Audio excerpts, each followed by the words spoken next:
this up if you would, please. Okay, we'll go ahead and call this meeting to order. I don't see any adjustments to the agenda. Mr. Chairman, I move we approve the agenda as presented. We have a motion. All in favor say aye. Aye. Aye. Passes unanimously. First item of business is our indigent business. Yes, Chantel Letlulu with Indigent Services. The first case that we have for you is case number 2022-0021. This application is submitted through Wilkes Funeral Home in the amount of $1,200. The deceased was a 57-year-old homeless man. At the time of his death, he is a Bannock County resident, was not a veteran. With the information that we were able to obtain, it does appear that the deceased meets criteria for assistance through the indigent program, and Bannock County does appear to be the last resource for payment of these final expenses, and there was no responsible party available for repayment of this request at this time. The next case that we have for you is case number 2022-0022. This application is submitted through Wilkes Colonial Funeral Home in the amount of $1,200. The deceased was a 57-year-old male. He was residing by himself at the time of his death. He is considered a Bannock County resident, was not a veteran. With the information that we did obtain, it does appear that the deceased meets criteria to be eligible for assistance through the indigent program. Bannock County does appear to be the last resource for payment of these final expenses, and there was no responsible party located for repayment of this final expense at this time. The next case that we have for you is case number 2022-0023. This application is for cremation expenses submitted through Wilkes Funeral Home in the amount of $1,200. The deceased was a 62-year-old male who was in the care of a local care facility at the time of his passing. He is a Bannock County resident, was not a veteran. With the information that we obtained, it does appear that he meets criteria to be eligible for assistance through the indigent program. Bannock County does appear to be the last resource for payment of these final expenses, and there was no responsible party located for payment of this request at this time. And the last case that we have for you is case number 2022-0024. This application is for cremation expenses submitted through Wilkes Funeral Home in the amount of $1,200. The deceased was a 50-year-old female who lived by herself at the time of her passing. She was a Bannock County resident and not a veteran. With the information that we obtained, it does appear that the deceased meets criteria to be eligible for assistance. Bannock County is the last resource for payment, and there is no responsible party available for repayment of this request. Mr. Chairman, I move that we approve case numbers 2022-0021, 0022, 0023, and 0024. We have a motion. All in favor say aye. Aye. Passes unanimously. Thank you. Thank you. All right, Julie.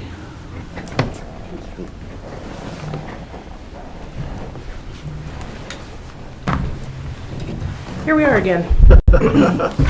What a ride.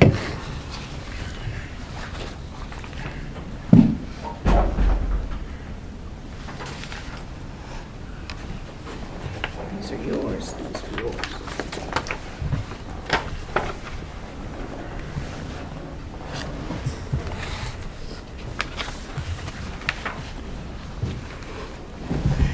Well, we can add this to our resume.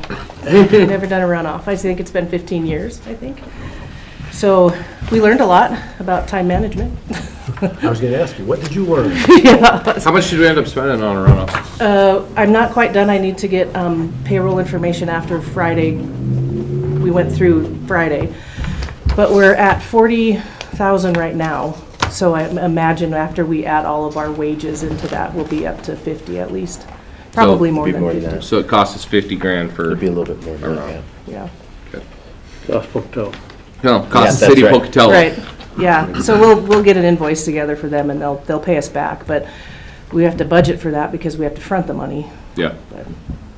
And some things have, paper's gone up, our coding and stuff has gone up, and so. Well, So when you say time management, what do you mean by that? Expand. So we did in a few days what normally we do in a couple months.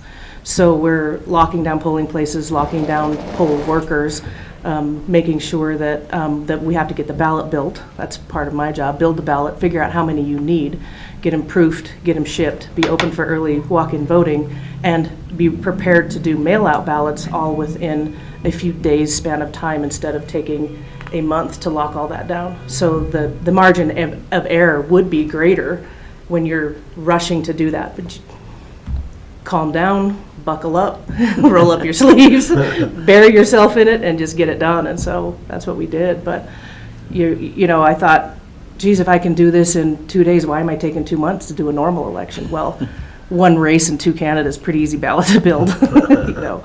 So, but yeah, it was interesting, and people really paid attention. Like we had poll watchers in every precinct, and we had observers during the whole count night twice, asking questions, and we had more people at public certifications than we've had in the past, which is great.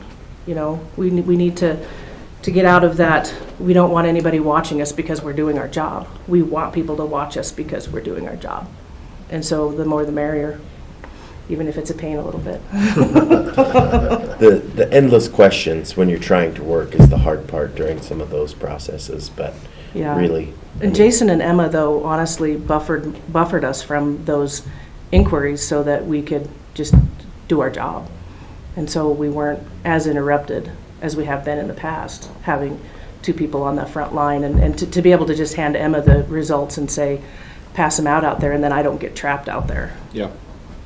We've had a lot of positive feedback on that. I mean, we was out of town and got the results from them, and that was nice. Yeah. But thank you to you and your office. I know that the Thanksgiving holiday was interrupted Yeah. it was. and things. I mean, you guys went above and beyond. Well, you know, they're so good over there. They just, they feel the same about the job as I do, which is, it's easy to say, we have a job to do and we're going to get it done no matter what. And so, and then I don't have to, they just do it. How'd I get so lucky? I don't know. Good. Well, Good. Mr. Chairman, I move that we accept and approve the canvass of the November 30th election. We have a motion. All in favor, say aye. Aye. Aye. Passes unanimously. Thanks, commissioners. Thank you. Yes, thank you. Great job. Thank you. Thank you. Okay, looks like we'll go down to resolutions.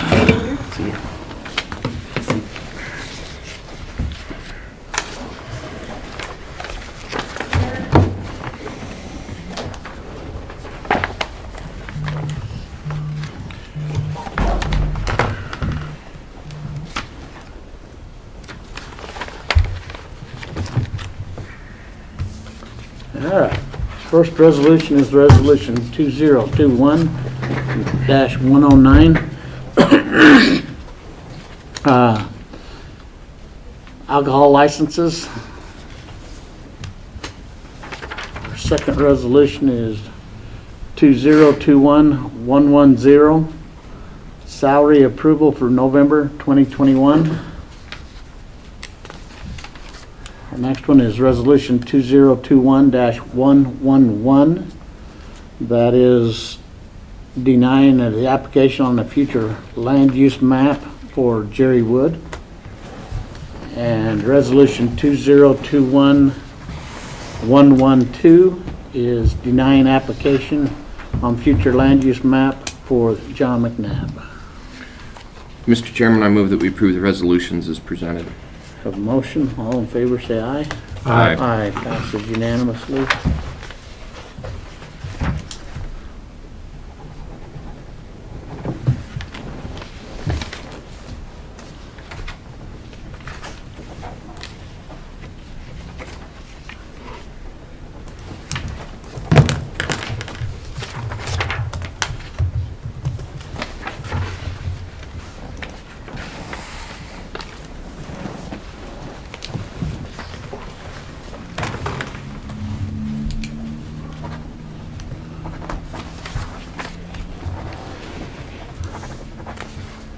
Then in our consent agenda, we have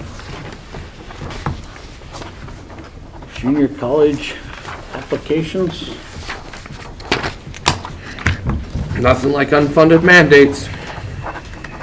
salary rate approval form.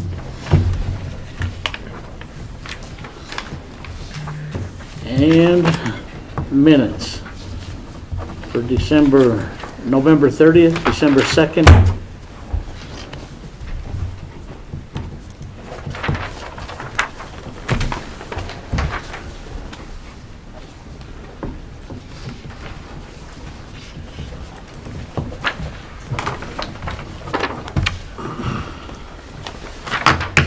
Mr. Chair, I make a motion that we approve the consent agenda as presented.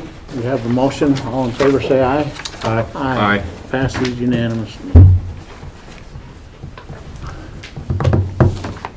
With that being said, we'll be at recess till either Dave or Mike.